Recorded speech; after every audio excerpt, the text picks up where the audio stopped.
Σεβαστοί τηλεθεατές, χαίρετε. Είναι και αυτή μια από τις εκπομπές που θα πρέπει να μαγνητοσκοπήσουμε όλοι και να την κρατήσουμε. Δεν έχουν σημασία τα πρόσωπα ή αν θέλετε μπορεί να έχει ο καλεσμένος, και ασφαλώς έχει, αλλά εννοούμε τα πρόσωπα του σταθμού. Έχει πολύ μεγάλη σημασία το περιεχόμενο αυτής της εκπομπής και για τους σημερινούς και για τους νεότερους βεβαίως Έλληνες, αλλά και για αυτούς που θα συγγράψουν την ιστορία από εδώ και πέρα. Όπως γνωρίζετε, σήμερα ο σταθμός αυτός από τον οποίο εκπέμπεται αυτή η εκπομπή βρίσκεται, αν όχι υποδιωγμών, δεδομένου ότι υπήρξε μία άμεση συνέργεια της κυβερνήσεως, εντολές τις οποίες πήρε από το εξωτερικό, και εμείς δεν θέλουμε να πούμε τίποτα περισσότερο από το ότι εν ώψη της, ας το πούμε, τελευταίας φάσης πρώτου τέλους του δημοψηφίσματος, εννοούμε για το Κυπριακό, και του αγώνα που έκανε αυτός ο σταθμός, και έχοντας και κατά νου όλοι εμείς πλην του Κομμουνιστικού Κόμματος Ελλάδος όλα τα πολιτικά κόμματα και τις προσωπικότητες πολιτικές οι οποίες κατεγράφησαν στις μαγνητοτενίες των τηλεοπτικών σταθμών υπέρ του σχεδίου Ανάν, αυτή ήταν η άποψή τους, και που είναι, όπως γνωρίζετε, μια ντροπή για τους σύγχρονους πολιτικούς και για όσους βέβαια από αυτούς πήραν θέση υπέρ του σχεδίου Ανάν. Είναι πικρά όλα αυτά βέβαια, αλλά ξέρετε, οι φωνές των ανθρώπων που είναι καλεσμένοι στην εκπομπή αυτή δεν θέλει η σημερινή εξουσία να ακούγονται, και κάνει λάθος. Επειδή όμως αυτή η εκπομπή μαγνητοσκοπείται από τις μυστικές υπηρεσίες των μεγάλων δυνάμεων, γιατί παίζει το ρόλο της, από αλλού δεν έχουν κάτι να ασχοληθούν και ασχολούνται ειδικά, και αυτό που σας λέμε είναι έτσι, το έχουμε ελέγξει απολύτως, και έχουμε και, αν θέλετε, και κάποιες συζητήσεις κάνει στο παρελθόν με την πάντοτε μορφή από την άλλη πλευρά των συμβουλών, να είμαστε καλύτερα παιδιά. Δεν στρέφονται εναντίον μας ευθέως, ούτε και λένε πράγματα άσχημα για μας.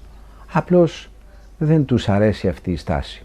Όμως, επειδή αυτό πάλι το θέμα το σημερινό θα αναλυθεί στο μικροσκόπιο των μυστικών υπηρεσιών και των Υπουργείων Εξωτερικών των χωρών αυτών που κάνουν αυτή τη δουλειά, εμείς βρίσκουμε την ευκαιρία να τους πούμε 5 ακόμα πράγματα πολύ σημαντικά.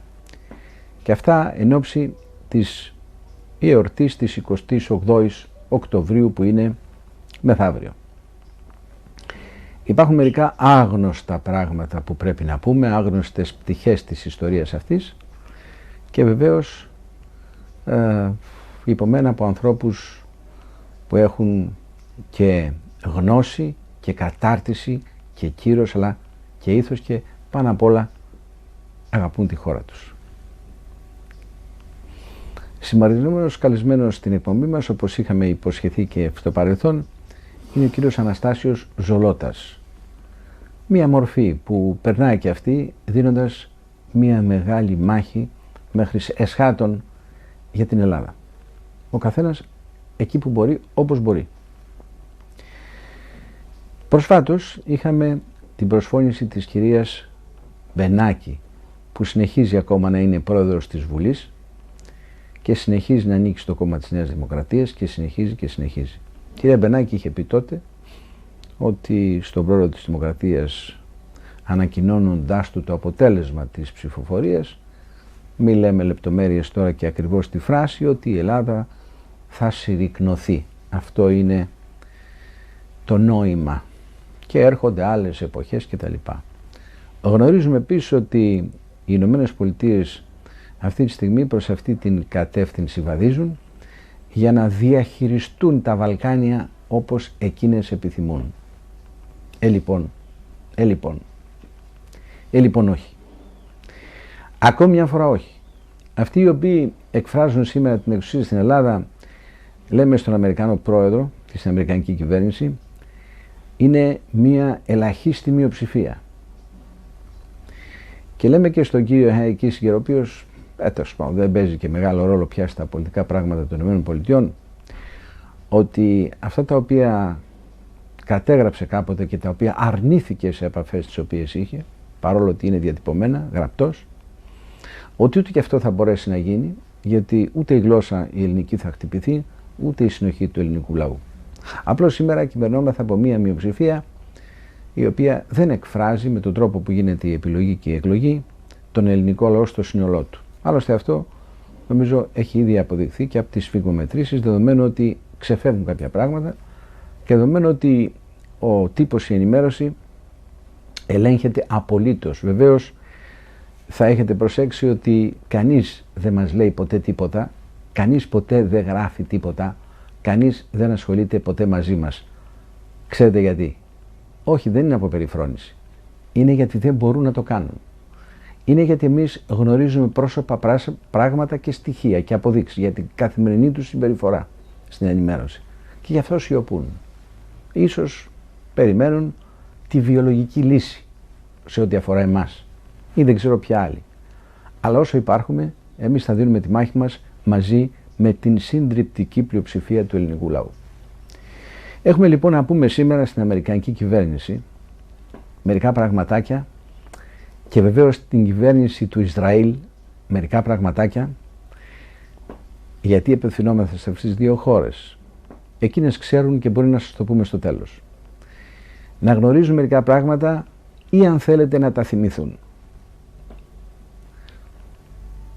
Μιλάμε για τις παραμονές του Δευτέρου Παγκοσμίου Πολέμου και αν θέλετε παραμονές οι οποίες δεν είναι παραμονές μιας μέρας δύο, είναι κάποιων ετών, 3-4, μετά την άνοδο βεβαίως του Αδόλφου Χίτλερ στην εξουσία, στη Γερμανία. Και από εκεί και πέρα, για να μην επαναλαμβάνουμε τα ίδια, η εξέλιξη για τους ιστορικούς, για τους Έλληνες που έχουν διαβάσει, για όλους εμάς είναι γνωστή. Ίσως για τους νεότερους όχι καλά, αλλά εύκολο να διαβάσουν και να δουν τι έγινε τότε.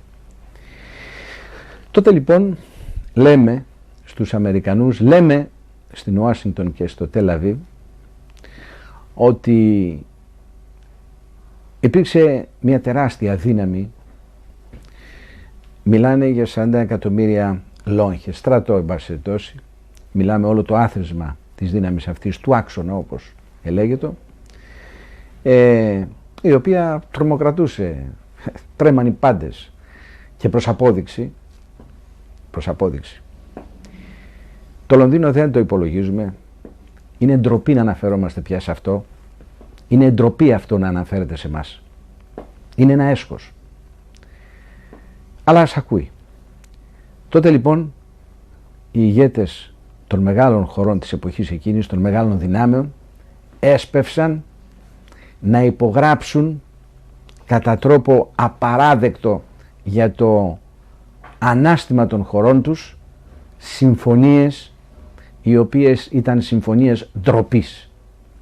Πρώτη, η Μεγάλη Βρετανία έσκυψε το κεφάλι και υπέγραψε τη συμφωνία. Δεύτερη, η Μεγάλη Σοβιετική Ένωση έσκυψε το κεφάλι και υπέγραψε με το Χίτλερ, ό,τι ξέρεις, δηλαδή ήταν, πώς το πούμε, αναφορά υποταγής αυτή. Εμφανίστηκε ως σύμφωνο μη επιθέσεως, ως σύμφωνο καλής, ας πούμε, συνεργασίας. Μία διεθνής μπουρδολογία γύρω από αυτό το ζήτημα. Η ουσία ήταν ότι αυτοί έσκυψαν το κεφάλι και είπαν ναι στο Χίτλερ. Αυτό είπε το Λονδίνο, αυτό είπε η Μόσχα. Και όποιος νομίζει ότι είπε κάτι αντίθετο, ας μας το πει. Δεν μπορεί, τι να πει. Αυτό είναι έτσι.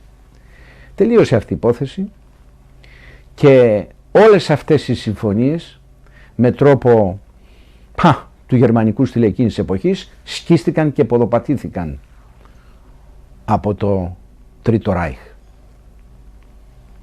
Και ακολούθησαν όλα αυτά που ακολούθησαν. Όλοι αυτοί λοιπόν οι περίφημοι σύμμαχοι τότε εκείνης της εποχής παραδόθηκαν αμαχητοί 28 Οκτωβρίου 1940. 7 εκατομμύρια άνθρωποι.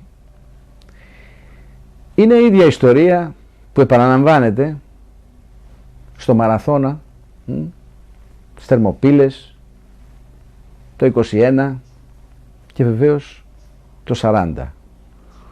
Και ένας από τους ποιητές που εξαφανίστηκε από τα βιβλία των σχολείων, γιατί πρώτα διαβάζαμε τον Κωστή Παλαμά στα σχολικά μας βιβλία, δεν υπάρχει πια ο Παλαμάς. Υπάρχουν όμως 2 στιχάκια του. 5 ήταν όλα, τα 2 τελευταία, αυτό το λόγο θα σας πω, παραμονές αυτού του μεγάλου πολέμου, δεν έχω άλλο κανένα, μεθύστε με το αθάνατο κρασί του 21. Τα είπε όλα. Τώρα όμως δεν υπάρχει πια στα βιβλία. Πράγματι ξεκίνησε αυτή η ιστορία και η μικρή χώρα μας ήταν αυτή που λέμε η χώρα, πώς λέμε στο στρατό, τάγμα θανάτου. Είναι το τάγμα που ξεκινάει τη μάχη με ξεκαθαρισμένο από την αρχή ότι δεν θα γυρίσει ποτέ πίσω. Αυτή λοιπόν ήταν μια από τις μεγαλύτερες θυσίες που θα μπορούσε να κάνει ένας λαός σαν τον ελληνικό. Και λέμε στην Ουάσιγκτον και στο Τελ-Αβίβ. Το μεν Τελ-Αβίβ έχει ηθικούς μεγάλους λόγους να σκέπτεται τους Έλληνες για ό,τι έκαναν κατά τη διάρκεια των διώξεών τους από τους Ναζί.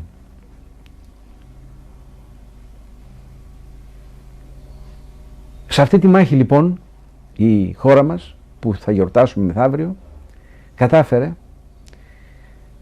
τη μεγαλύτερη νίκη που θα μπορούσε να καταφέρει εκείνη την εποχή, όταν ολόκληρη η Ευρώπη, μη δεξαιρουμένης και της Γαλλίας που ήταν μεγάλη χώρα, και όλων των υπολείπων ισχυρών υποτίθεται κρατών της εποχής εκείνης, να καταλαμβάνονται από τα γερμανικά στρατεύματα και να καταραίουν ως χάρτινοι πύργοι.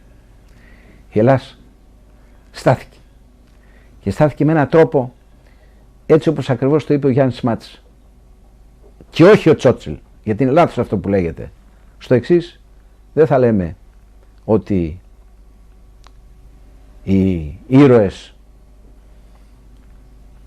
οι Έλληνες πολεμούν ως ήρωες, ότι οι Έλληνες πολεμούν ως ήρωες, αλλά ότι οι ήρωες πολεμούν ως Έλληνες. Και έτσι έγινε. Οι Βρετανοί λοιπόν και οι Αμερικάνοι είδαν να καταραίει ο μεγάλος σύμμαχος του Αδόλφου Χίτλερ, ο Μπενίτο Μουσολίνι, που στα ηπειρωτικά ή αν θέλετε σωστά λάθος αλβανικό έπος, ηπειρωτικό έπος, στην Ήπειρο τη Βόρεια έγινε αυτή η μεγάλη μάχη. Και έτσι τα Ιταλικά στρατεύματα πετάχτηκαν στην Αδριατική. Η Ελλάς είχε νικήσει. Τι νόημα έχει τώρα, θα πείτε, κάθε χρόνο μας λένε για τις γιορτές, όσο και λιγότερο βέβαια, όλο και λιγότερο, αλλά και αυτά που μας λέτε τώρα εσείς, εντάξει, τα έχουμε ακούσει πολλές φορές, ναι, έτσι ακριβώς είναι όπως το λέτε κτλ. Τι το καινούργιο έχετε να μας πείτε σήμερα? Για μια ολόκληρη ώρα σήμερα θα μάθουμε όλοι κάποια πράγματα συγκλονιστικά. Ο κύριος Μπέρνς. Μάλιστα. Όταν λοιπόν η χώρα αυτή, η μικρή χώρα των 7 εκατομμυρίων που άρχισε τον πόλεμο για να μην υπάρξει ούτε ένας ζωντανός Έλληνας τελικά, έτσι είχαν αποφασίσει, και έδωσε αυτό το μεγάλο μάθημα στον άξονα, στο μισό του άξονα εν πάση περιπτώσει, και ήταν άναυδη η χιτλερική, πώς είναι δυνατόν, και ρωτούσε τον Μουσολίνι τι συνέβη στην Ελλάδα, η υπόθεση του περιπάτου των 5 ημερών, πού πήγε? Εδώ η δύναμή σου διαλύθηκε. Τι κάνεις? Τι κάνουμε? Ποτέ στην παγκόσμια ιστορία δεν έχει συμβεί να επιτεθεί μια τεράστια δύναμη όπως η Ιταλική σε μια χώρα μικρή όπως αυτή και αμέσως μετά να της επιτεθεί μια άλλη μεγαλύτερη, ισχυρότερη του κόσμου της εποχής εκείνης. Και αυτή να αντέξει. Στο διατάφτα. 28 Οκτωβρίου 1940. Τα ξέρετε αυτά. Τα έχουμε πει. Έχουμε γνωρίσει και αυτούς τους ανθρώπους εντελώς τυχαία. Συνυπηρετήσαμε κάποτε όταν αυτοί αποχωρούσαν από το Εθνικό Ίδρυμα Ραδιοφωνίας και εμείς νεότεροι προσλαμβανόμεθα. Ακούμε τη φωνή ενός συναδέλφου του Κωνσταντίνου Σταυρόπουλου να λέει Έλληνες, Ελληνίδες, αυτός ο σταθμός σε λίγο δεν θα ανήκει στην Ελλάδα κτλ. Τα ξέρετε αυτά, τα λένε τα ραδιόφωνα και τηλεοράσεις την ημέρα αυτή που γιορτάζουν. 2 μήνες μετά το θρίαμβο σε αυτό το βορειοϊπειρωτικό χώρο και της συντριπτικής νίκης της Ελλάδος εναντίον των Ιταλικών δυνάμεων, είναι το εξής. Σύσκεψη. Σύσκεψη υπό τον Αδόλφο Χίτλερ και συζήτηση. Εδώ τι είναι αυτό τώρα? Τι είναι τούτο που μας προέκυψε? Πού πάμε? Λοιπόν, αποφασίζουμε να πούμε στους Έλληνες, στους οποίους οι Γερμανοί είχαν μια ιδιαίτερη ευαισθησία, για να είμαστε έτσι σωστοί, δηλαδή κάπου ο Χίτλερ θαύμαζε τους Έλληνες. Άλλωστε η εντολή του να μην συλληφθεί ούτε ένας αιχμάλωτος Έλληνας είναι πραγματική, όπως και η συνέντευξη που έδωσε στη φίλη του την δημοσιογράφο τη Ρίφερσταλ, στην οποία λέει ξεκάθαρα, αυτή τι είχε λόγους με εμάς, ότι τον πόλεμο τον έχασε και εξαιτίας της ελληνικής στάσεως και άμυνας. Και εξηγεί εκεί πώς έγινε η ιστορία με τη Ρωσία, με τα χιόνια κτλ. Το λέει ο Αδόλφος Χίτλερ αυτό για τους Έλληνες. Κύριο Μπέρνς και τον κύριο Μπούς, τον άλλον ή τον κύριο Μπλέτε δεν συζητάμε. Αλλά και για το Τελαβίβ που πρέπει να ακούει. Και εδώ συνέβη κάτι. Τι συνέβη? Κάτι που δεν είναι γνωστό. Η Γερμανία προσπάθησε 2 μήνες μετά τη συντριπτική νίκη της Ελλάδος στο βορειοϊπειρωτικό μέτωπο και τη διάλυση του Ιταλικού στην ουσία στρατού, τι να κάνει? Να προτείνει στην Ελλάδα, αν είναι δυνατόν. Τι να της προτείνει? Να τα βρούμε. Να μη σε έχουμε απέναντι. Είναι δυνατόν? Το φαντάζεται άνθρωπος αυτό? Όταν υπήρχε το σύμφωνο Ρίπεντροπ και Μολότοφ, οι συζητήσεις Τσάμπερλεν και Χίτλερ κατευθείαν με τον Γκέρινγκ και τους υπόλοιπους, αυτές τις συζητήσεις που έγιναν, και τώρα να έχουμε 2 μήνες μετά, δηλαδή το Δεκέμβριο του 1940 προς Γενάρη, πρόταση της πανίσχυρης αυτής χώρας να συνθηκολογήσει με την Ελλάδα. Το πιστεύετε αυτό? Η απόδειξη. Ζολώτας, όχι ένας από τους τελευταίους Έλληνες, ένας από τους 99% Έλληνες. Χαίρετε. Κύριε Χούντα,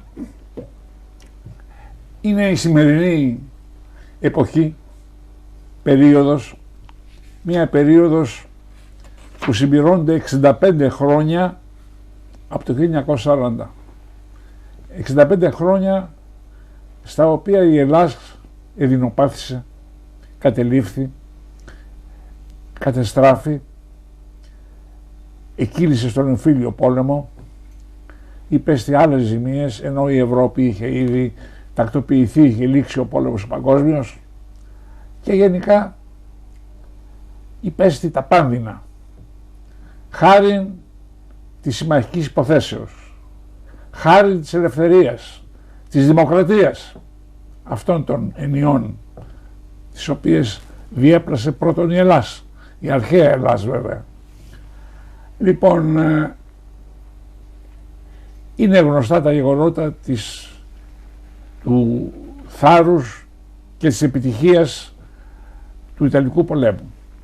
Δεν είναι γνωστό όμως ένα γεγονός πολύ σημαντικό και το οποίο ανυψώνει την Ελλάδα ακόμα περισσότερο στα μάτια όλου του κόσμου, πλην των τέως συμμάχων της, οι οποίοι προσπαθούν τώρα με διάφορους τρόπους, διπλωματικούς βέβαια, να συρρυκνώσουν την Ελλάδα, να την ελαχιστοποιήσουν, να την κατακαιρματίσουν, διότι η Ελλάδα κατέχει έναν χώρο γεωπολιτικών και γεωστρατηγικών, ο οποίος είναι πολύτιμος.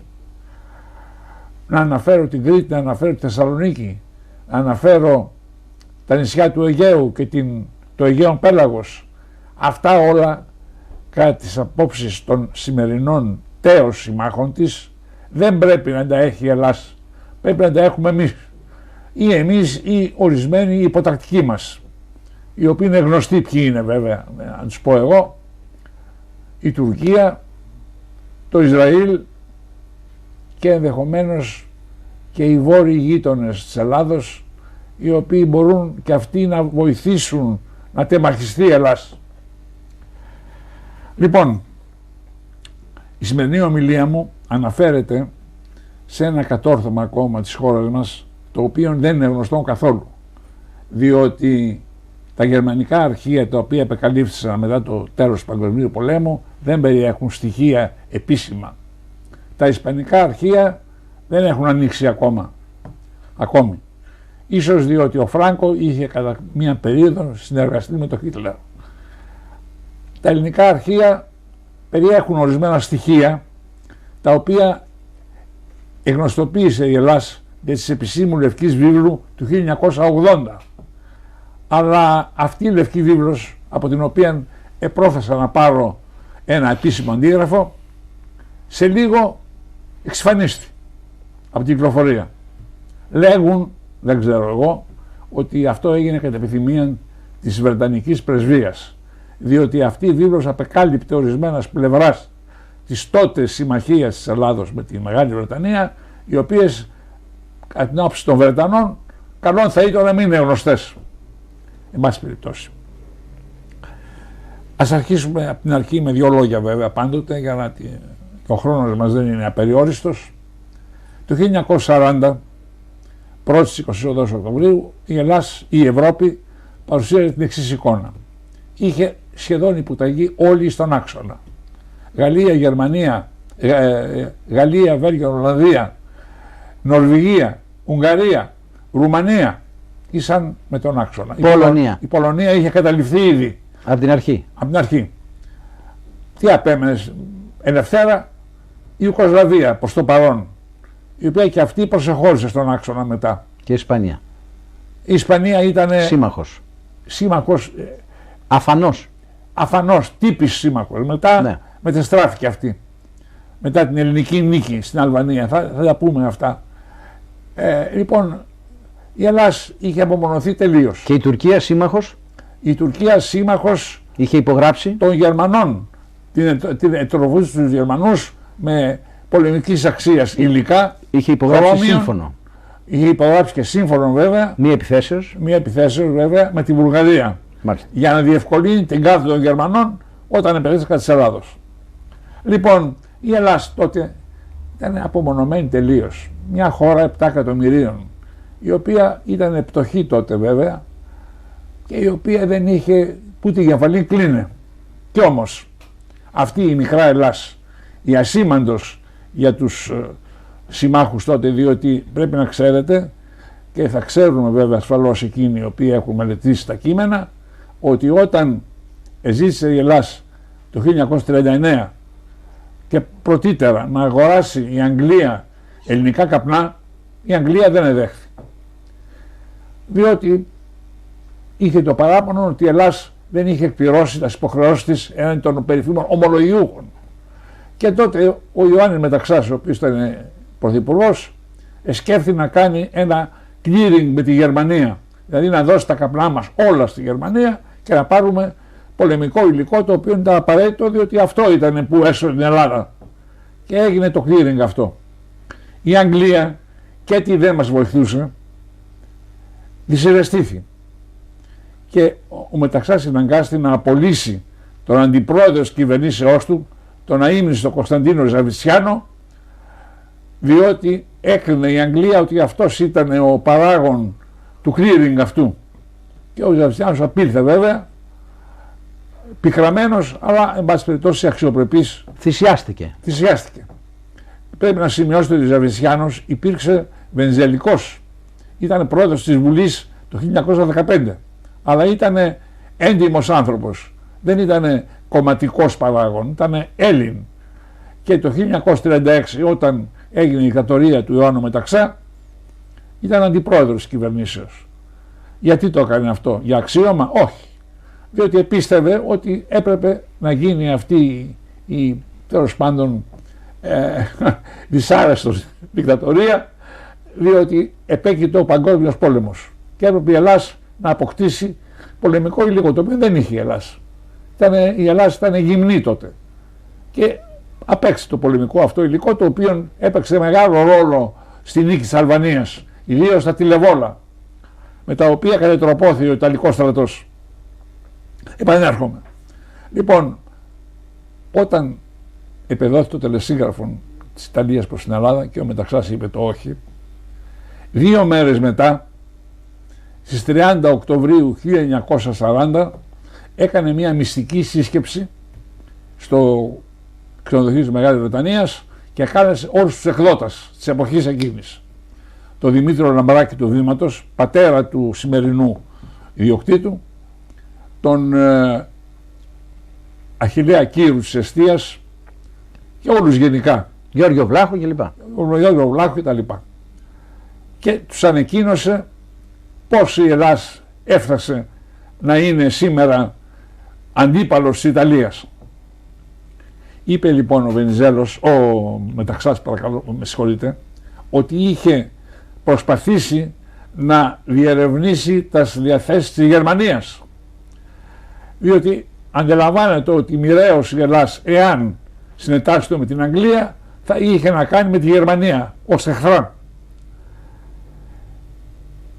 Τότε του διεμήνυσαν, δεν είπε τα σπηγάς, εγώ τα σπηγάς τα εξεκρίβωσα μετά, θα τις πω ποιες είναι. Του διεμήνυσαν λοιπόν ότι η Ελλάδα θα ήταν ευπρόσδεκτος στη νέα τάξη πραγμάτων του Χίτλερ, αλλά θα έπρεπε να υποστεί ορισμένας θυσίας. Τι θυσίας? Προς την Ιταλία και τη Βουλγαρία. Δηλαδή θα έπρεπε να αφενός με να παραδώσει την Ήπειρο και τα Επτάνησα στην Ιταλία και στη Βουλγαρία τη Μακεδονία. Και είπε ο Μεταξάς τότε, με συγχωρείτε να θα διαβάσω 2 λέξεις του λόγου του εκείνου, ο οποίος έχει κυκλοφορήσει επισήμως πλέον. Συγγνώμη.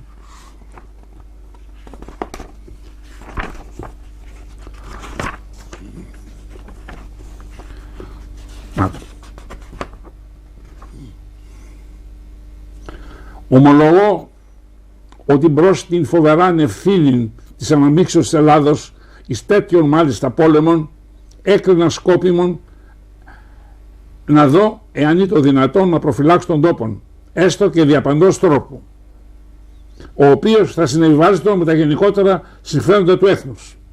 Οι σχετικάς βολιδοσκοπήσεις προς την κατεύθυνση του άξονος μου εδόθη να εννοήσω σαφώς ότι η μόνη λύση θα μπορούσε η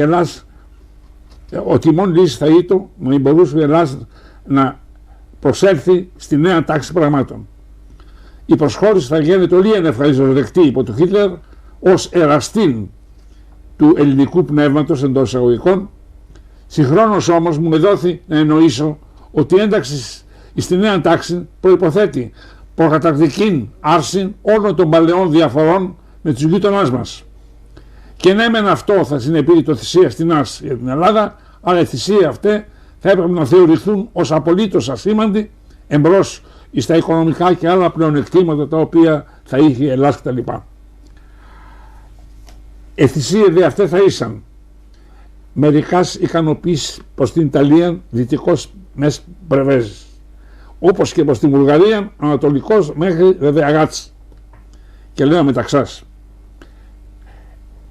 δηλαδή θα έπρεπε να απλώσουμε τα χέρια και να μας τα κόψουν, το μεν δεξί υπό της Ιταλίας, το αριστερό υπό της Βουλγαρίας. Και συνεχίζει μετά και λέει ότι απέρριψε αυτές τις προτάσεις, να πούμε, της Γερμανίας και η Ελλάδα κατήλθε στον Παγκόσμιο Πόλεμο. Υποστάθα την επίθεση. Βεβαίως είναι γνωστόν πως η Ελλάδα ενίκησε στα υπηρετικά βουνά, όπως λέτε πολύ ορθώς, και όχι τα αλβανικά, και πως απελευθέρωσε τη Βόρειο Ήπειρο από τους Ιταλούς, τους οποίους ο Λίγουδιν θα έριχνε στη θάλασσα. Μετά αυτό το αποτέλεσμα της ενεργείας της Ελλάδος, ο Χίτλερ απίθυνε μια επιστολή στο Μουσολίνι υπό ημερομηνία 20 Νοεμβρίου 1940 και έλεγε στην επιστολή με ευγενικό τρόπο, «Ντούτσε, θα ήθελα να σας πω να αναβάλλετε την επίθεσή σας, να αναβάλλετε, όχι να ματαιώσετε, μέχρι ότου γίνουν οι αμερικανικές εκλογές. οι οποίοι έγιναν τότε 5 Νοεμβρίου και βγήκε πάλι για τρίτη φορά ο Ρούσβελτ, ο οποίος ήταν δεδηλωμένος εχθρός του άξονα. Λοιπόν, είπε ο Χίτλερ στο Μουσολίνι, θα ήταν δυνατόν καλύτερο να εξελιχθούν τα πράγματα. Αλλά εσείς πέφσατε και κάνατε την επίθεση και τώρα να υφιστάμεθα μία σταγνασιόν, δηλαδή μία ας το πούμε στασιμότητα στην Ευρώπη. Στο πρόγραμμα στασιμότητα. Ακριβώς. Δεν το είπε ΙΤΑ. Μάλιστα. Ακριβώς. Ενώ λοιπόν αυτά εξελίσσονται και η Ελλάδα είχε απελευθερώσει την Κοριτσά, το Αργυρόκαστρο, του Αγίου Σαράντα, το Δέλβινον, την Κλεισούρα, το Πόγραδετς και άλλες πόλεις της Βορείου Υπήρου. Στις 17 Δεκεμβρίου 1940 ο Έλλην πρέσβης στη Μαδρίτη, Περικλής Αργυρόπουλος, παλαιός Βενιζελικός, όπως Βενιζελικός ήταν και ο πρέσβης της Ελλάδος στο Παρίσι, ο Νικόλαος Πολίτης. Δηλαδή αυτό δείχνει ότι ο Μεταξάς δεν είχε κομματική διάθεση και χρησιμοποιεί προσωπικότητας της Βενετικής Παρατάξεως προκειμένου να εξυπηρετήσει το έθνος. Ο Περικλής Αργυρόπουλος λοιπόν εδέχθη την επίσκεψη του Ούγγρου πρέσβεως στη Μαδρίτη, ονόματι Άντορκα, Ρούντολφ Άντορκα, ο οποίος συνεζήτησε με τον Αργυρόπουλο και προέτεινε μια μεσολάβηση της Γερμανίας στον Ελληνοϊταλικό πόλεμο. Δηλαδή προέτεινε, να κρατήσουν οι Έλληνες τις γραμμές τους εντός της Βορείου Υπήρου και να μεσολαβήσουν οι Γερμανοί να επέλθει μια ανακοχή. Ο Αργυρόπουλος, καθώ είχε υποχρέωση βέβαια, έστειλε μια επιστολή στον Ιωάννη Μεταξά και του εξέθεσε τις προτάσεις αυτάς. Ο Μεταξάς δεν απήντησε στην επιστολή αυτή καθόλου. Έκανε το ερώτημα γιατί δεν απήντησε. Για ποιο λόγο ο Μεταξάς απειξίωσε αυτή την πρόταση. Η απάντηση είναι ότι ο Μεταξάς και ο ίδιος προσωπικός είχε επαφή με τον τότε Γερμανών στρατιωτικών ακόλουθων στην Αθήνα, τον συνταγματάρχη Κρίστιαν Κλέμ Φον Χόχενμπεργκ, του οποίου σας δείχνω και την φωτογραφία, διότι εγώ ήρθα προκειμένου να γράψω το βιβλίο αυτό, το οποίο βλέπετε είναι 250 σελίδες. Ήρθα σε επαφή με μια εταιρεία αρχαιακών ερευνών στη Γερμανία, η οποία κατόρθωσε να βρει το αρχείο του Χόχενμπεργκ, το οποίο είναι φυλάσσιτο από την οικογένειά του. Και από το αρχείο αυτό βρήκε τη φωτογραφία αυτή την οποία βλέπετε. Ας τη δείξουμε στους τηλεθεατές μας. Κρίστιαν Κλέμ φον Χόχενμπεργκ. Ο Κρίστιαν Κλέμ φον Χόχενμπεργκ δεν ήταν τυχαίο πρόσωπο. Είχε γεννηθεί στη Σμύρνη. Εγνώριζε άπτα στα ελληνικά. Και ήταν στην Αθήνα διορισμένος από το 1935, πριν έρθει ο Μεταξάς. Έφυγε δε από την Αθήνα το 1943, εν μέσω πολέμου και κατοχή, και μάλιστα πρέπει να προσθέσω ότι από το αρχείο αυτό προμηθεύθη μίαν απόρριτον αναφορά, η οποία αναφέρεται στις ομότητες των Βουλγάρων. Ο Χόχενμπεργκ ήταν κατά κάποιον τρόπο φιλέλλην και περιέγραψε στη Γερμανία τι κάνανε οι Βούλγαροι στη Μακεδονία. 3 αναφορές. Ελπίζω κάποτε να τις δημοσιεύσω. Φοβερά πράγματα. Εκτελέσεις, κατασχέσεις, εκδίωξη των ελληνικών αρχών, κατάργηση των εκκλησιαστικών αρχών, πολλά πράγματα. Αλλά βέβαια η Γερμανία τότε ήταν σύμμαχος της Βουλγαρίας, είχε υποσχεθεί τη Μακεδονία στη Βουλγαρία και δεν κίνησε το δάχτυλο το Χίτλερ. Δεν ξέρουμε αν μπορούσε ή δεν μπορούσε. Κατά τη γνώμη μου μπορούσε να επιβάλλει τουλάχιστον καλά την κατοχή, αλλά όχι τις εκτελέσεις και τις σφαγές των Βουλγάρων. Εν πάση περιπτώσει δεν το έκανε αυτό. Λοιπόν, ο Αργυρόπουλος δεν επήρε απάντηση. Τι έκανε όμως ο Μεταξάς? Αυτά μας αποκαλύπτει μία Γερμανή ιστορικός, η Schramm von Tadden, Eberhard Schramm von Tadden, η οποία συνέγραψε το 1955 μελέτη περί της Ελλάδος στο Δεύτερο Παγκόσμιο Πόλεμο. Εκεί σε αυτή τη μελέτη, στο παράρτημα, εκτίθεται ένα μνημόνιο το οποίο συνέταξε ο Χόχεμπεργκ, ο οποίος ζούσε τότε βέβαια.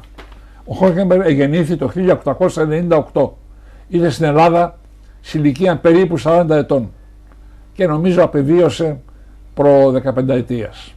Λοιπόν, ο Χόχεμπεργκ στο μνημόνιο αυτό λέγει ότι το Δεκέμβριο του 1940 ήρθε σε επαφή με τον Χόχεμπεργκ ο τότε αντιπρόσωπος της Ελλάδος,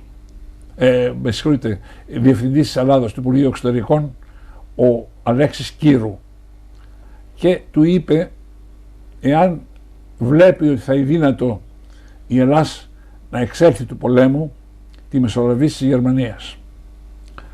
Είπε δε τότε ο Κύρου ότι αυτή η πρόταση τελεί εν γνώση του Ιωάννου Μεταξά. Του εξέθεσε αυτό το πράγμα.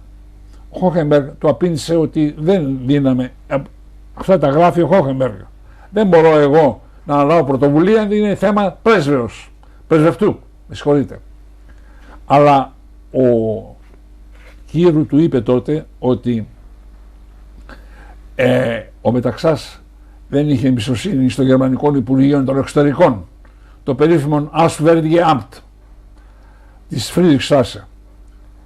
Τότε λοιπόν ο Χόχεμπεργκ έκανε μία αναφορά στον πρέσβη. Ο πρέσβης ήταν επίσης ένας Γερμανός φιλέλλην, ο Φον Έρμπαχ, Κόμις Φον Έρμπαχ, ο οποίος ήταν πάντοτε εναντίον της επεμβάσεως των Γερμανών. Και είπε στον Έρμπαχ αυτά τα οποία έμαθε από τον αείμνηστον Αλέξη Κύρου.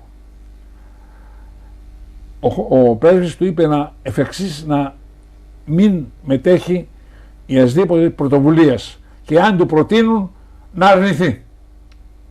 Όπερ και έγινε. Μετά το διάβημα αυτό, το οποίο έγινε, επαναλαμβάνω, από τον Κύρου προς τον Χόχεμπεργκ, επήλθε η στιγμή να αρχίσουν να ανησυχούν οι Έλληνες και οι Άγγλοι για την περίπτωση που η Γερμανία θα κατέβαινε στα Βαλκάνια, στην Ελλάδα, για να βοηθήσει τον Μουσολίνι, ο οποίος είχε υποστεί συντριβή καθολική. Μάλιστα δε, όπως αναφέρει ο Κόμις Τσιάνο, ο γαμπρός του Μουσολίνι, στο περίφημο ημερολόγιο του, το οποίο διεσώθη και μεταφράστη σε 20 γλώσσες, ο Μουσολίνι του είπε το Δεκέμβριο πλέον, δεν γίνεται τίποτα, πρέπει να ζητήσω τη μεσολάβηση του Ρίμπεντροπ, Υπουργού των Εξωτερικών της Γερμανίας. Έχουμε τελείως εκτεθεί στα όματα όλου του κόσμου. Ή λέει, σε περίπτωση ανάγκης, να τεινάσω τα μυαλά μου στον αέρα, είπε ο Μουσολίνι στον Τζιάνο, το γαμπρό του. 15 Ιανουαρίου 1941, λόγω της προβλεπωμένης γερμανικής επιθέσεως, η οποία καθίστατο άφευκτος, έγινε σύσκεψη στο Τατόι μεταξύ του Γεωργίου Δευτέρου του Βασιλέως, του Μεταξά, του Άγγλου τεράρχου Νταλμπιάκ, ο οποίος διεύθυνε τη βοήθεια που έδωσε η Αγγλία, τη μόνη βοήθεια, ένα μισμήνος Μπλενχάιμ, τα οποία ανεπαρκήσαν. Τότε η Αγγλία πάρε για τον εαυτό της να σταθεί στα πόδια της, διότι πηλείτο και με εισβολή και με καταστροφή πλήρη από τη γερμανική αεροπορία, την περίφημη Λουφτβάφε. Λοιπόν, η σύσκεψη αυτή μετέσχε και ο Νταλμπιάκ και ήρθε από την Αίγυπτο ειδικός κληθής ο αρχιστράτηγος των Βρετανικών δυνάμεων της Αιγύπτου, ο περίφημος Sir Archibald Wavell, μετέπειτα αντιβασιλεύς των Ινδιών. Φυσικά μετέσχε και ο πρέσβης της Αγγλίας στην Αθήνα, Sir Michael Paleret. Κατά τη σύσκεψη αυτή εξετάζει το ενδεχόμενο να βοηθηθεί η Ελλάς για να αντιμετωπίσει τη γερμανική εισβολή. Και ο Έιβελ είπε ότι αυτό το οποίο μπορεί να διαθέσει η Αγγλία είναι 2 μεραρχίες και μια ταξιαρχία αρμάτων. Δηλαδή δύναμης όχι ανεπαρκής, γελία. Διότι οι Γερμανοί διέθεσαν 30 μεραρχίες. Τι να κάνουν 2 μεραρχίες και μια ταξιαρχία αρμάτων? Αστεία πράγματα. Είπα ο Μεταξάς ότι εγώ για να δεχθώ την αγγλική βοήθεια, δηλαδή να αποβαστούν δυνάμεις αγγλικές επί του ελληνικού εδάφους, θέλω 10 μεραρχίες τουλάχιστον. Αυτό είπε ο Έιβελ δεν μπορεί να γίνει. Διότι και ο Έιβελ αντιμετώπιζε δυσκολίες στην Αίγυπτο. Είχε ανεπαρκείς δυνάμεις. Κατά βάση απικιακά στρατεύματα. Οι Άγγλοι ήσαν λίγοι. Η Αγγλία τότε επάλε απεγνωσμένα για να σταθεί στα πόδια της. Πρέπει να ομολογήσουμε ότι και αυτή δεν είχε δυνατότητες τότε να βοηθήσει την Ελλάδα πιο αποτελεσματικά. Τότε λοιπόν, άμα είπε αυτό ο Μεταξάς, ο Έιβελ του είπε την περίφημη φράση, τότε λέει, κύριε Πρόεδρε, είστε εις απόλυτον διαφωνία με την κυβέρνηση αυτού μεγαλειώτος, της αγγλική κυβέρνηση. Αυτό έδωσε στο Μεταξά την ευκαιρία να σηκωθεί και να δηλώσει, επιλέξει.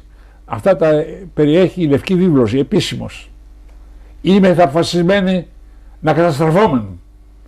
Δεν πολεμούμε δια την δόξαν, αλλά δια την τιμήν. Και ως εκ τούτου δεν υπολογίζομαι κανένα. Τότε, λένε το πρακτικόν, σηκώθηκε ο Πάλερετ, ο Άγγλος πρέσβης, και του έσυξε το χέρι. Μετά διελήθη η σύσκεψη χωρίς να καταλήξουν σε συμπέρασμα. Μετά από 4-5 μέρες ο Μεταξάς έστειλε μια διακοίνωση υπό ημερομηνία 18 Ιανουαρίου 1941 και εξηγούσε και γραπτός ποια ήταν η θέση της Ελλάδος. Αυτή την διακοίνωση τη συνυπέγραψε, αγγλιστή γενομένη, ο τότε πρέσβης Πάντερετ, ο οποίος κατενόει ότι η Ελλάς ηγονίζεται με νύχια και με δόντια, αλλά δεν μπορούσε να κάνει κάτι παραπάνω. Μετά από 2 μέρες ο Μεταξάς ασθένησε και στις 29 Ιανουαρίου απέθανε. Και φυσικά δεν γνωρίζουμε τι έγινε μετά. Και πώς απέθανε? Πέθανε από συψαιμικό απόκτημα, το οποίο δημιουργήθη λόγω των αμυγδαλών του. Έτσι τουλάχιστον ελέγχθη. Τι να πω άλλο. Εν πάση περιπτώσει, για να μην αφήσω καμία σκοτεινή πλευρά, η περίφημος Γερμανής ιστορικός που ανέφερε, η Schramm von Tanden, λέει ότι οπωσδήποτε δεν οφείλεται σε ενέργεια εγκληματική ο θάνατος του Μεταξά, διότι ούτε η Αγγλία ούτε η Γερμανία είχαν συμφέρον να φύγει ο Μεταξάς από τη ζωή. Και δεδομένου ότι δεν υπάρχουν και στοιχεία για να υποστηρίσει κανείς το αντίθετο, πρέπει να δεχθούμε αυτό που λέει η von Tanden. Πλην όμως η κόρη του Μεταξά, η Λουκία Μαντζούφα, στο ημερολόγιο του, το οποίο έχω, στον τόμο αυτόν που αναφέρεται όλα αυτά περί Μεταξά κλπ, έχει σημειώσει η ίδια ένα μνημόνιο και λέγει, υποστηρίζει η Λουκία Μαντζούφα ότι ο πατέρας της υπέφερε πράγματι, ήταν και μεγάλος άνθρωπος, 70 ετών, είχε υποστεί το βάρος τρομακτικής εργασίας και ευθυνών. Συνεπώς δεν ήταν ένας άνθρωπος νέος να Αλλά λέγει η Μαντζούφα ότι εάν της είχε πει ο Μανιαδάκης, ο Υπουργός Δημοσίας Ασφαλείας Μεταξά, ότι αν ο Μεταξάς είχε εισαχθεί σε ένα νοσοκομείο τρίτης τάξεως θα έζει. Τώρα βέβαια από αυτά δεν μπορεί κανείς να βγάλει κανένα συμπέρασμα. Το μόνο λέει το οποίο είναι γεγονός είναι ότι υπάρχει φάκελος Μεταξά στα γενικά αρχεία του κράτους και εκεί όποιος θέλει μπορεί να πάει να το δει. Πάντως η άποψη ότι ο Μεταξάς, ας το πούμε, εδολοφονήθη μάλλον δεν έχει ερίσματα. Είναι μια υπόνοια. Αλλά ο Μεταξάς δεν είχε αντιρρήσεις εντελική αναλύση. Γιατί το λέω αυτό? Διότι ο βιογράφος του Φον Κανάρης, ο Χάιντς Χόνε, δημοσίευσε μετά τον πόλεμο τη βιογραφία του Κανάρη και εκεί αναφέρεται στο θέμα που μας ενδιαφέρει ότι τότε το Δεκέμβριο του 1940 επισκέφθη την Ελλάδα, τη Βουλγαρία, τη Ιουγκοσλαβία και την Ισπανία ο ειδικός απεσταλμένος του Προέδρου Ρούσβελτ, συνταγματάρχης Ντόνοβαν, Βίλιαμ Ντόνοβαν, ο πρόδρομος της δημιουργίας της CIA. Η CIA δημιουργήθηκε το 1947 επί Προέδρου Τρούμαν. Πριν από τη CIA υπήρχε η οργάνωση Όμικρον Σίγμα Σίγμα, το οποίο εσήμενε γραφείων στρατηγικών ερευνών. Ο Ντόνοβαν ήταν ο αρχηγός. Ο Ντόνοβαν ήταν άνθρωπος εμπιστοσύνης του Ρούσβελτ και στάλει στα Βαλκάνια για να πει στους κυβερνήτες αυτούς ότι η Αμερική θα υπεστήριζε κάθε έθνος το οποίο αντιστέκεται στον Χίτλερ. Βέβαια στη Βουλγαρία δεν είχε απήξει ότι η Βουλγαρία ήταν γερμανόφιλος ανέκαθεν και στον Πρώτο Παγκόσμιο Πόλεμο. Η Ιουγκοσλαβία ήταν αμφιρέπουσα. Ο Ντόνοβαν είδε και το Μεταξά πριν αρρωστήσει και του επανέλαβε αυτή την άποψη, δηλαδή την εξής, όπως διατυπώθη, ότι οι Ηνωμένες Πολιτείες θα ενισχύσουν πάσα χώρα η οποία θα ανθίστατο στη βία. Εάν όμως μια χώρα υποκύψει χωρίς να αμυνθεί, θα έχει πολύ μικρά θέση στο μεταπολεμικό κόσμο. Σημειωτέων ότι τότε... Όπως η Τουρκία παραδείγματος χάρη. Ναι. Σημειωτέων ότι τότε, κύριε Χούντα, οι Ηνωμένες Πολιτείες δεν είχαν ακόμα εκδηλωθεί υπέρ της Αγγλίας επισήμως. Είχαν βοηθήσει την Αγγλία. Καταρχήν έδωσαν στην Αγγλία δωρεάν 40 αντιτορπιλικά για να συνοδεύουν τις νιοπομπές. Όχι μόνο αυτό, αλλά ο Ρούσβελτ είχε διατάξει και τον υποβρύχιο στόλο να συνοδεύει και αυτό στις νιοπομπές. Και η Αμερική ήταν ουδετέρα, υποτίθεται. Σε μία δε περίπτωση που οι γερμανικά υποβρύχια συνήθισαν αμερικάνικα υποβρύχια και οι Ρώσοι των Βερολίνων να τα βυθίζουμε, είπε ο Χίτλερ όχι. Ο Χίτλερ δεν ήθελε να έρθει σε σύγκρουση με την Αμερική. Εν πάση περιπτώσει, επανέρχομαι. Λοιπόν, ο Ντόνοβαν είδε το Μεταξά και του επανέλαβε αυτά τα πράγματα τα οποία είπε και στους άλλους. Δεν είναι γνωστόν τι ελέγχθη στη συνάντηση αυτήν Μεταξά και Ντόνοβαν. Είναι πιθανόν όμως ότι ο Μεταξά να επίστη να αμυνθεί η Ελλάς, έστω και αν θα γίνεται όπως και έγινε ολοκαύτωμα. Αυτά μέχρι του Ιανουαρίου 1941. Μετά τον θάνατο του Μεταξά, ο Χίτλερ κάλεσε στη Γερμανία τον Φον Χόχενμπεργκ για να του δώσει αναφορά περί τον Ελλάδη. Πήγε στη Γερμανία Χόχενμπεργκ, στην καγκελαρία του Ράιχ και παρουσία του αρχιστρατήγου των γερμανικών δυνάμεων, του Κάιτελ, ο οποίος απειγονίστηκε στην Ιρεβέργη μετά ως υπέτειος εγκληματίας πολέμου, και άλλων ανωτάτων γερμανών αξιωματικών, έκανε την αναφορά του Χόχενμπεργκ και είπε ο Χόχενμπεργκ ότι στην Ελλάδα τότε το 1η Φεβρουαρίου 1941 ότι δεν υπήρχε στρατιώτης Βρετανός επί ελληνικού εδάφους πλην της Κρήτης, όπου είχε καταληφθεί η Κρήτη βέβαια, όπως κατελήφθη μετά την είσοδο της Ελλάδας στον πόλεμο. Υπήρχε μια μονάς η οποία δεν μετήχε του πολέμου της Αλβανίας, ας πούμε. Έλεγε δε ο Χόχενμπεργκ ότι η Ελλάς δεν έχει προβεί σε καμία πράξη εχθρική εναντίον της Γερμανίας. Εκείνη τη στιγμή λοιπόν, λέει ο Χόχενμπεργκ μετά τον πόλεμο, ήκουσε το Χίτλερ να λέγει. Ο Χίτλερ πήγε κοντά στο χάρτη και έδειξε την Αλβανία και είπε επιλέξει όλα αυτά τα γεγονότα λόγω αυτής της ασημάντου περιοχής. Εάν βοηθήσω την Ελλάδα θα μου πούν ότι εμειγνύει ο εγχειρίδιον στην πλάτη ενός γενναίου λαού, ο οποίος αγωνίζεται για την ελευθερία του. Εάν όμως δεν επέμβω, ο σύμμαχός μου θα ιτηθεί. Δηλαδή εταλαντεύεται μεταξύ των δύο αυτών φράσεων, εκδοχών. Βεβαίως πρέπει να προσθέσω ότι ο Χίτλερ μετά από λίγο απεφάσισε να επιτεθεί κατά της Ελλάδος. Και όχι μόνο να επιτεθεί, αλλά να δώσει και στη Βουλγαρία τα εδάφη τα οποία της είχε υποσχεθεί, για να επιτρέψει η Βουλγαρία την κάθοδον μέσω Βουλγαρίας. Αυτό είναι γεγονός βέβαια αναμφισβήτητον.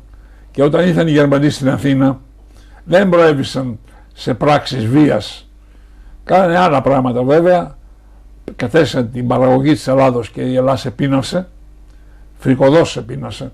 Υπολογίζονται οι νεκροί του 41-42 σε 100.000. Μετέπειτα δε, όταν ανεπτύχθηκε ανταρτικό κίνημα εναντίον των Γερμανών, προέβησαν σε ομότητες γνωστές. Δίστομο, Καλάβρητα, Κομμένο, Άρτης, Κάνδανο στην Κρήτη, πολλές ομότητες, δεν υπάρχει θέμα. Αλλά θέλω να πω ότι καταρχήν δεν είχε πρόθεση ο Χίτλερ να εξαφανίσει την Ελλάδα. Όχι, είχε πρόθεση να ικανοποιήσει τους συμμάχους του πρώτα, Ιταλούς και Βουλγάρους, και μετά δεν ξέρουμε τι θα γινόταν η Ελλάδα, μάλλον θα ήταν ένα κράτος υποτελές στη Γερμανία. Πάντως όμως, εκείνο το οποίο πρέπει να πω, κύριε Χούντα, είναι το εξής, ότι δεν επιτρέπεται σήμερα η Ελλάδα να κινδυνεύει από τους συμμάχους της, με τους οποίους πολέμησε σε 2 παγκοσμίους πολέμους και πολέμησε με αποτέλεσμα, με επιτυχίες, και πολέμησε και στον ψυχρό πόλεμο. Η μόνη χώρα η οποία αντέστη με το αίμα της στα σχέδια του Στάλιν ήταν η Ελλάδα. Καμία άλλη χώρα στον κόσμο και διευρωπαϊκή χώρα. Λοιπόν, αυτά τα οποία κάνουν σήμερα είναι βαθύτατα ατιμία, οι οποίοι δεν μπορεί να συγχωρηθούν ούτε λόγω των συμφερόντων, ούτε λόγω ιασδήποτε άλλης σκοπιμότητας. Διότι ξέρετε, κάποτε ο Βενιζέλος, όταν του είπαν το 1914 να συνταχθεί, μάλλον να μην βοηθήσει τη Σερβία, η οποία υπηλείτο από την Αυστρία και την Αυστρο-Ουγγαρία, τη Γερμανία, και θα έχει αποζημίωση η Ελλάδα από την Σερβία, τότε είπε τη φράση: η Ελλάδα είναι πολύ μικρό κράτος για να διαπράξει τόσο μεγάλη ατιμία. Τι σημαίνει αυτό? Ότι η μεγάλη ατιμία διαπράττονται μόνο από τα μεγάλα κράτη. Λοιπόν, θέλω να πω ότι τότε η Ελλάδα προσέφερε μεγάλη υπηρεσία, διότι ακριβώς αυτή η αντίστασή της στον άξονα δεν καθυστέρησε μόνον την επίθεση κατά της Ρωσίας. Έκανε και κάτι άλλο πολύ σημαντικό. Εξυφάνισε η μάχη της Κρήτης το επίλεκτον γερμανικών σώμα των ανεξιτοτιστών. Όλοι σχεδόν εξτελέστησαν όλοι. Να κάνουμε ένα σύντομο διάλειμμα. Βεβαίως. Και θα μπούμε σε αυτό το κεφάλαιο της εξαφανίσεως αυτού του εκλεκτού σώματος. Κάνουμε ένα σύντομο διάλειμμα. Βεβαίως. Και επανερχόμεθα. Βεβαίως. Χάι, τηλεόραση 24 ώρες το 24ωρο. Εκπέμπει από το όρος του ημιτού στο κανάλι 64 στα UHF. Ενώ από το όρος της Πάρνηθας στο κανάλι 70 στα UHF. Χάι, ηλεκτρονική διεύθυνση www.hi.gr. Ηλεκτρονικό ταχυδρομείο hi@hi.gr. Χάι, τηλεόραση με άποψη. Σοβαρή και αδέσμευτη ενημέρωση από το δελτίο ειδήσεων της τηλεόρασης του Χάι. Έγκυρη ενημέρωση με γεγονότα, ρεπορτάζ και ανταποκρίσεις. Ενημέρωση χωρίς περιττά σχόλια. Καθημερινά στις 10, 12, 3, 6.30, 9, 12.30 και 6.30 το πρωί. Κάθε ώρα τίτλοι ειδήσεων. Χάι, έγκυρη ενημέρωση. Της εκπομπής μας, σεβαστοί τηλεθεατές, που πρέπει να μείνει στα αρχεία όλων μας και κυρίως να μείνει στα αρχεία των μυστικών υπηρεσιών και των Υπουργείων Εξωτερικών. Για την Αγγλία δεν έχουμε πια ενδιαφέρον. Έχουμε μάθει ποια είναι η Αγγλία απέναντί μας, αλλά τουλάχιστον στα αρχεία του State Department, της CIA και επίσης του Υπουργείου Εξωτερικών του Ισραήλ και της Μοσάντ. Γιατί είναι πολύ σημαντικές αυτές οι θέσεις και γιατί το αύριο δεν μπορεί κανείς να το γνωρίζει. Βέβαια η ιστορία διδάσκει ότι η χώρα η οποία έχει ενέργεια και δύναμη, εννοεί την πολεμική δύναμη, μπορεί να μην φοβάται τίποτα. Εκείνο είναι που δεν γνωρίζουν οι, ας το πούμε, μεγάλες δυνάμεις, ποια χώρα έχει τη δύναμη. Για την ενέργεια γνωρίζουν, για τη δύναμη δεν γνωρίζουν. Πάντοτε η χώρα αυτή είχε μερικές εκπλήξεις. Ας είναι όμως, θα δούμε αργότερα. Στο δεύτερο μέρος λοιπόν μένουμε σε αυτή την, τέλος πάντων, διακοπή του λόγου του σημερινού μας καλεσμένου, που μας φιλοξενεί στο γραφείο του κυρίου Αναστασίου Ζολότα. Τι να πει κανείς για τις γνώσεις του, για την νομική επιστήμη, κορυφαία προσωπικότητα στον χώρο αυτό επί σειρά ετών, αλλά κυρίως για το Έλληνας που λέμε εμείς καμιά φορά. Λοιπόν, αναφέρεται η διακοπή στην πλήρη εξαφάνιση του επιλέκτου σώματος, του καλύτερου σώματος των δυνάμεων του άξονα και συγκεκριμένα του Χίτλερ της Γερμανίας, δημιούργημα, αν δεν απατώμε, του Γκέρινγκ, πάμπλου του φίλου του Χίτλερ, ο οποίος τον είχε βοηθήσει. Ο Γκέρινγκ ήταν ο διάδοχος του Χίτλερ. Και τον είχε βοηθήσει και στην εκλογική του προσπάθεια. Δηλαδή πριν ακόμα ανέβει στην εξουσία. Αυτό όμως είναι επίσης ελάχιστα γνωστό, ότι υπήρχε μια ομάδα την οποία είχε βοηθήσει και οργανώσει ο Γκέρινγκ και θεωρείται η αφρόκρεμα των γερμανικών ενόπλων δυνάμεων, η οποία είναι η ομάδα των αλέξιπτο τιστών. Τι συνέβη με αυτούς στην Κρήτη και συνεχίζουμε. Για να το ερώτημα, κύριε Χούντα, πού απέβλεπε ο Μεταξάς, ο οποίος είχε κάνει αυτές τις συνεννοήσεις με τον Χόχενμπεργκ, εις τι ήλπιζε άραγε να φυστεί η Γερμανία της Ελλάδος? Όχι. Ο Μεταξάς ήταν προπαντός ρεαλιστής. Ήλπιζε σε κάτι άλλο. Διαρκούντος του Δευτέρου Παγκοσμίου Πολέμου, σε ελάχιστες περιπτώσεις, ο Χίτλερ είχε συνεννοηθεί με την Αγγλία. Δηλαδή τι συνεννόηση είχε κάνει? Όταν επέκειτο μία καταστροφή γερμανικών δυνάμεων, την οποία ιδύνατο να αποφύγει, είχε κάνει πρόταση στους Άγγλους να μην θίξουν τους Γερμανούς και συγχρόνως να εξυπηρετήσουν το αγγλικό συμφέρον. Συγκεκριμένος, ο έμπιστος υπουργός του Χίτλερ, ο Άλμπερτ Σπέερ, υπουργός πολεμικής παραγωγής, εκ των προσώπων τα οποία είδαν το Χίτλερ τις λίγες στιγμές πριν πεθάνει στο καταφύγιον του κάτω της καγκελαρίας, στο μπούνκερ το λεγόμενο, και στον οποίο ο Χίτλερ είχε δώσει εντολή να καταστρέψει τα πάντα στη Γερμανία, όλα, έργα δημόσια, ίδρυυση, τα πάντα, να μην βρουν οι εχθροί τίποτα όρθιο.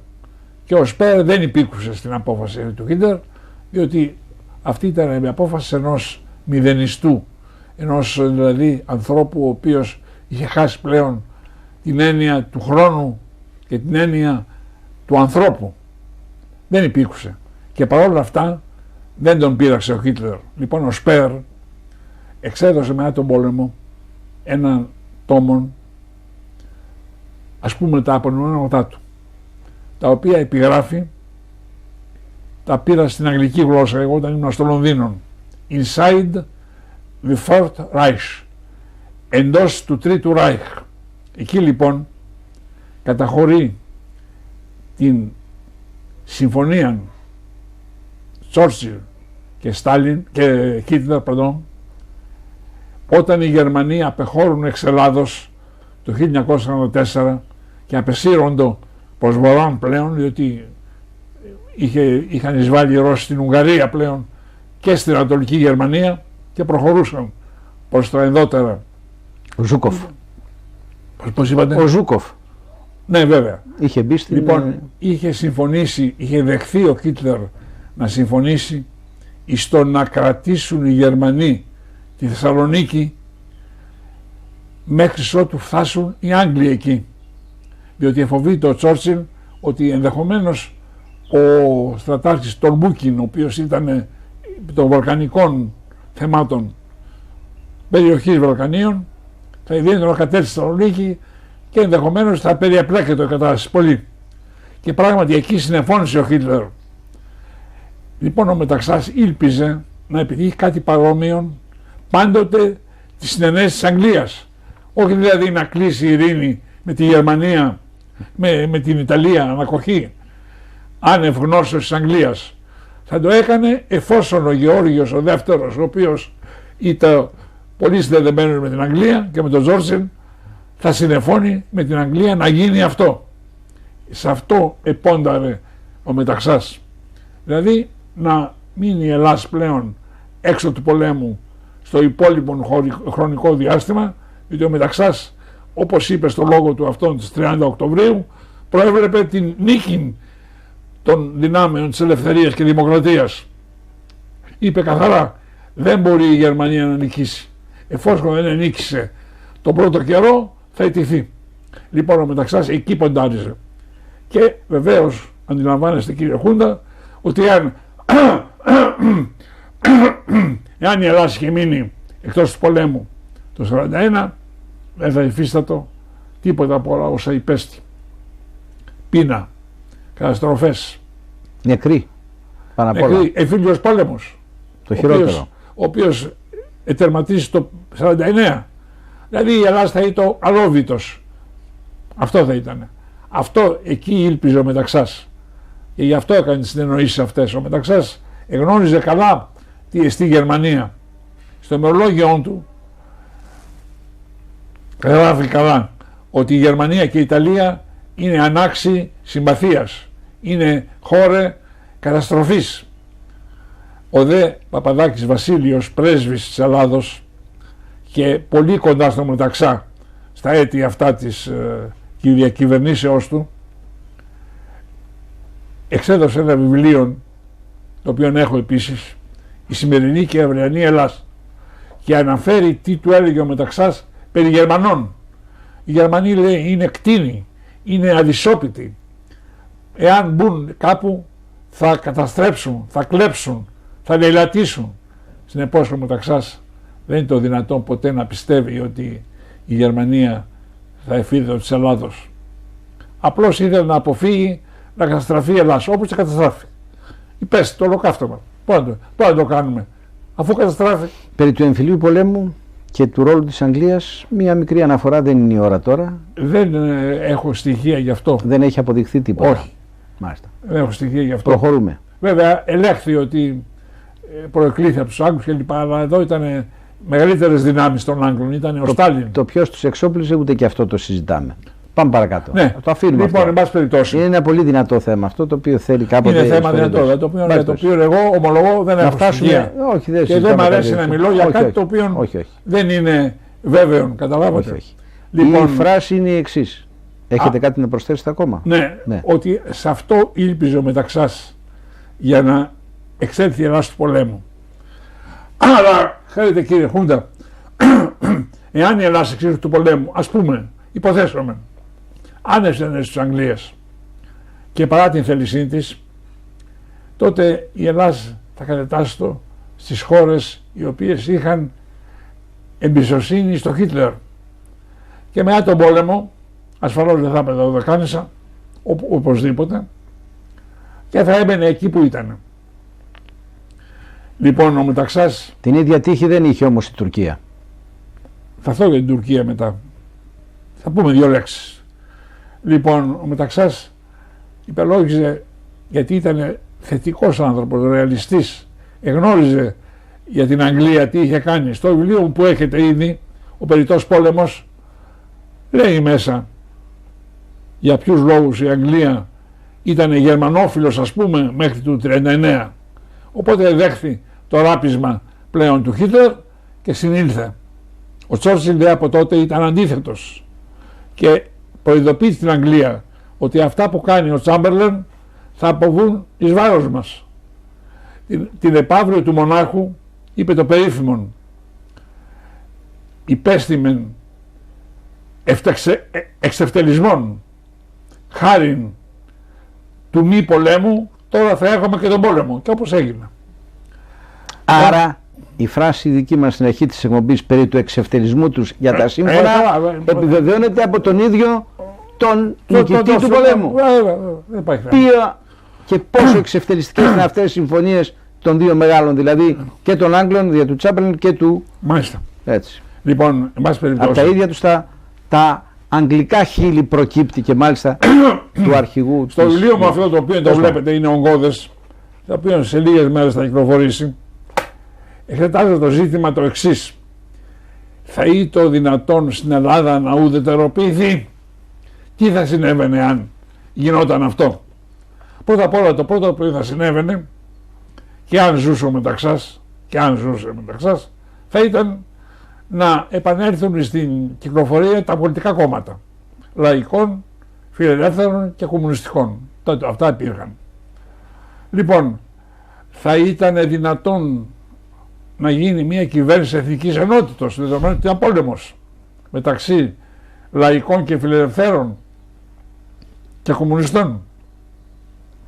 Οι κομμουνιστές οι κομμουνιστές μετά την επίθεση του Χίτλερ κατά της Ρωσίας επεστρατεύσαν όλοι κατά της Γερμανίας. Συνεπώς, συμμετοχή στην κυβέρνηση η οποία θα ήταν, ας πούμε, κατά κάποιο τρόπο φιλικών προς την Γερμανία, δεν θα γίνει κοντό. Λοιπόν, ας πάρουμε τώρα φιλελεύθεροι και λαϊκοί. Ήταν εις θέση αυτοί οι δύο να είναι σύμφωνοι σε όλα τα θέματα διαρκούντος του πολέμου? Οι λαϊκοί είχαν μια γερμανόφιλο παράδοση από τον Κωνσταντίνο. Οι φιλελεύθεροι είχαν μια αγγλόφιλο παράδοση. Θα ήταν δυνατόν να υπέρθει κοινή πολιτική? Δυστυχώς, κύριε Χούντα, η Ελλάδα δεν είναι Ελβετία. Η Ελβετία στον πόλεμο το δεύτερο πράγματι κατόρθωσε να επιτύχει μια ισορροπία στις δυνάμεις της και να όχι μόνο να μην μπει στον πόλεμο, αλλά και να ωφεληθεί κιόλας. Διότι η Ελβετία, ως γνωστόν, ετροφοδότη τη Γερμανία με πολεμικό υλικό. Δεν μπορούσε να κάνει διαφορετικά, ήταν υποχρεωμένη. Διότι ήταν μεταξύ Γερμανίας και Ιταλίας. Τι να κάνει? Να πει όχι? Δεν μπορούσε. Και οι Άγγλο-Αμερικανοί τη δικαιολόγησαν σε αυτό το σημείο. Δεν είπαν ότι κακώς έπραξε, να πούμε. Αλλά η Ελλάς θα μπορούσε να επιτύχει αυτή την θαυμαστή ουδετερότητα? Κατά τη γνώμη μου, κύριε Χούντα, λαμβάνοντας υπόψη τα των πολιτικών κομμάτων στην Ελλάδα, αυτό θα ήταν το αδύνατο. Πέραν τούτου όμως, και αν δεχθούμε ότι θα ήταν δυνατόν, τι θα γινόταν? Η Ελλάδα θα απεσύρωται του πολέμου και φυσικά θα αφοπλίζεται τη αξιώση της Γερμανίας και θα ήταν πλέον στην διάθεση και των Γερμανών και των Ιταλών. Και λέγω, απεκλείεται η Γερμανία να υπεχρεώνει την Ελλάδα να παραδώσει τη Μακεδονία? Πώς θα έμεινε ο Ελλάς? Δεν είχε δυνάμεις. Απεκλείεται να ικανοποιεί την Ιταλία? Και αυτό δεν μπορούσε να αποκλειστεί.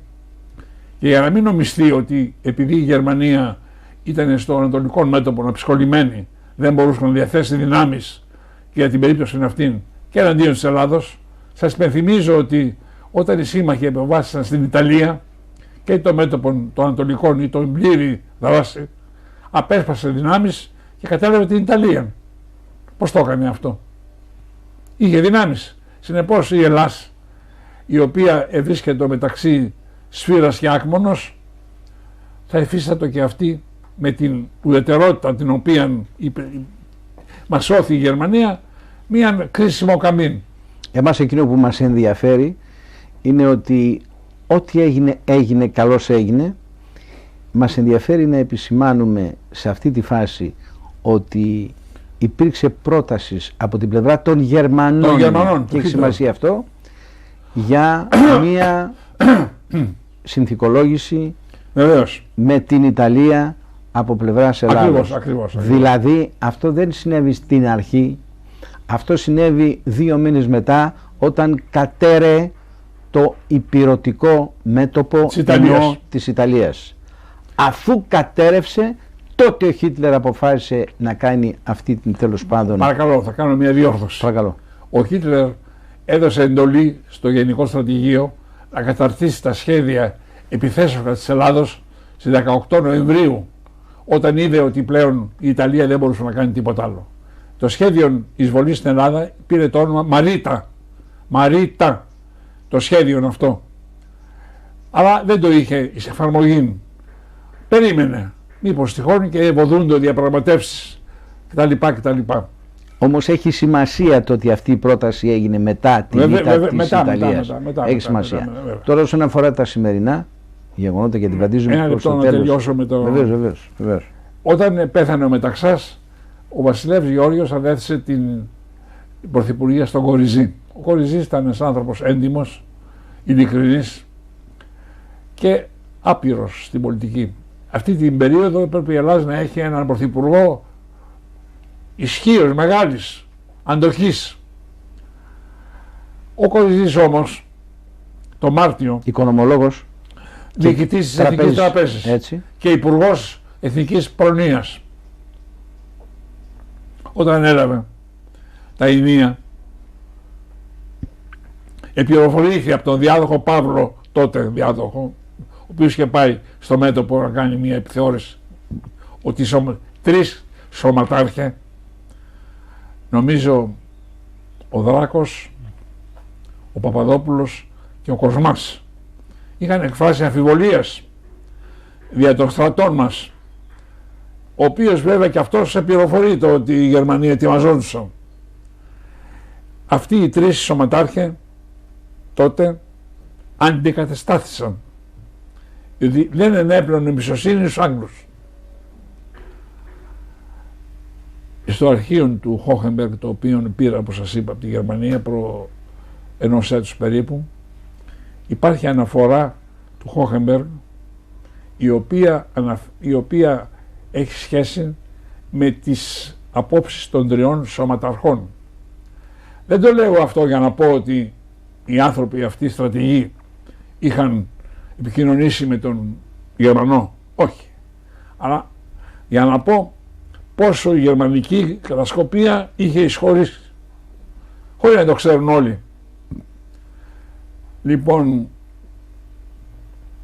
μετά την επίσκεψη αυτή του Παύλου στο μέτωπο, ο Κοριζής ανησύχησε και έκανε και αυτός ένα διάβημα προς την Γερμανία για να επιτύχει τι συνδετή, κάποια συμφωνία περί ανακοχής, το οποίο διάβημα μετεβιβάστη και στον άβαρχον Φον Κανάρη,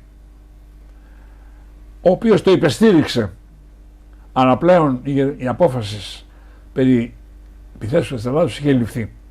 Την 1η Μαρτίου 1941 η Γερμανία έμπαιναν στη Βουλγαρία και η Τουρκία, η σύμμαχός μας υποτίθεται, έσπευσε να συνάψει σύμφωνο μη επιθέσεως με τη Βουλγαρία. Δηλαδή έλεγε στους Γερμανούς, προχωρήστε στην Ελλάδα, κάντε ό,τι θέλετε, εγώ θα μείνω ουδέτερη. Κατόπιν αυτού βέβαια ο Κοριζής αναγκάστη να αντιμετωπίσει το θέμα της επιθέσεως των Γερμανών.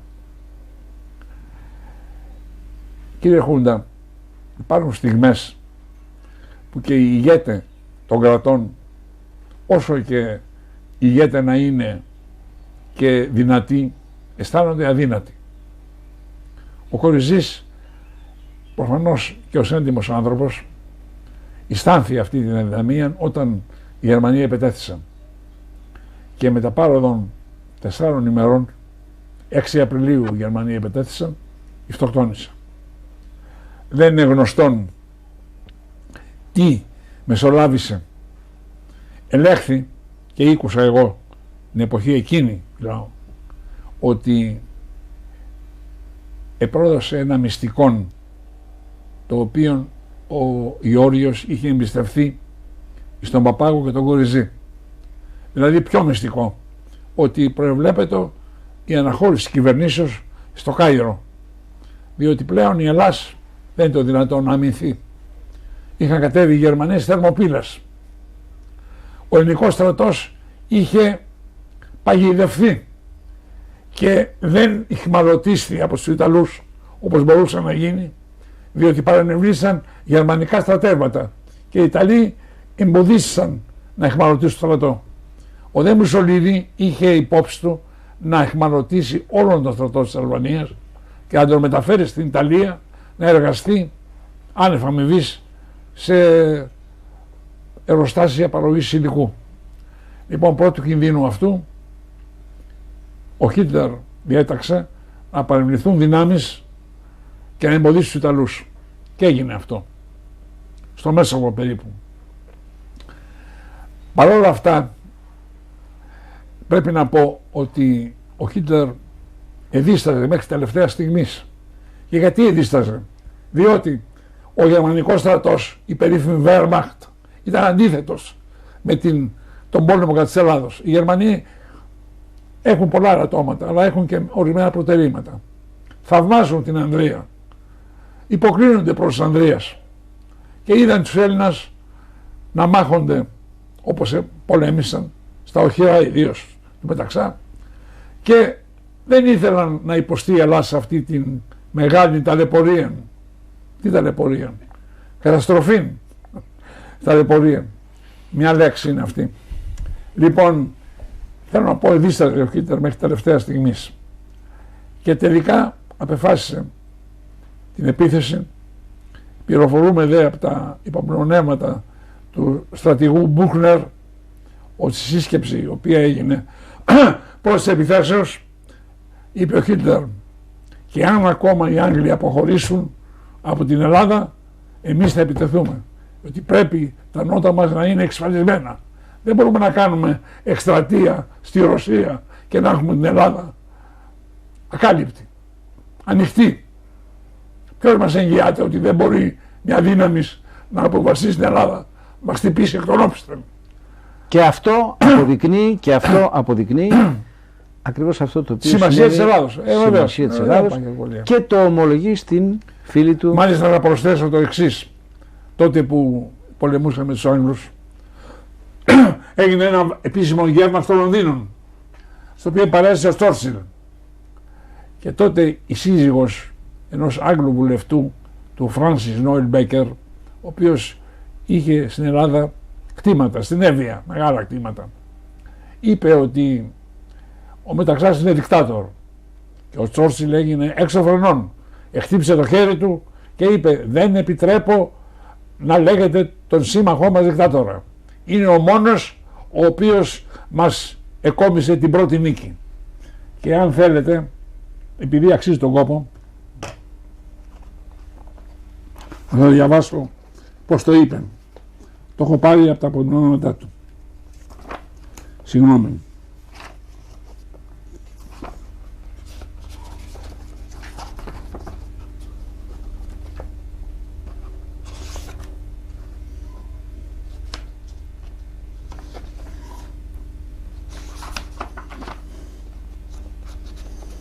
Συγχωρήσατε με.